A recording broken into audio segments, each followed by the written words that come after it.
រថយន្តបើកបរដោយខ្លួនឯងមានសក្តានុពលខ្ពស់ក្នុងការបង្កើន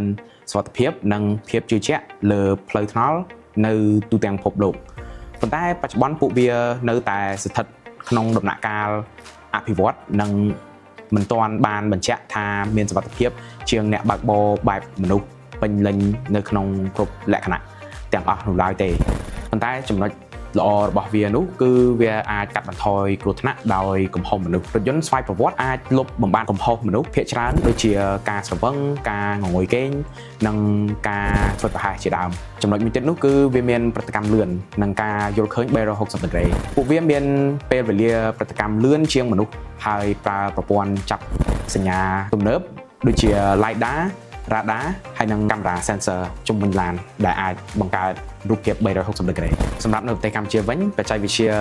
នៅកម្រិតទាបនៅឡើយទេបច្ចុប្បន្ននេះរថយន្តបើកបរដោយខ្លួនឯងពេញលេញឬក៏គេហៅថា full self driving មិនទាន់ត្រូវបានប្រើប្រាស់ជាលក្ខណៈសកលនៅកម្ពុជានៅឡើយទេហេដ្ឋារចនាសម្ព័ន្ធនិងច្បាប់លក្ខខណ្ឌផ្លូវថ្នល់ដែលមានភាពចម្រុះរបៀបបើកបរនិងច្បាប់ចរាចរណ៍នៅ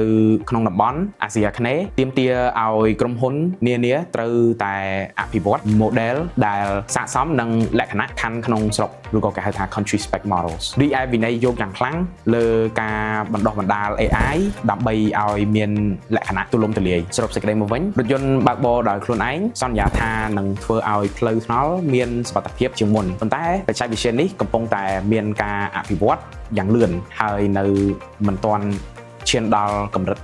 ដែលវាអាចជំនួសមនុស្សពេញលេញនោះឡើយទេនិងទុកចិត្តបានក្នុងកម្រិតខ្ពស់នោះឡើយទេសម្រាប់ប្រទេសកម្ពុជាយើងការអនុវត្តនិងភាពជឿជាក់នៅមានកម្រិតទាបនៅឡើយដោយសារតែហេដ្ឋារចនាសម្ព័ន្ធនិងបរិស្ថានបើកបរមិនស្ថិតស្ថេរ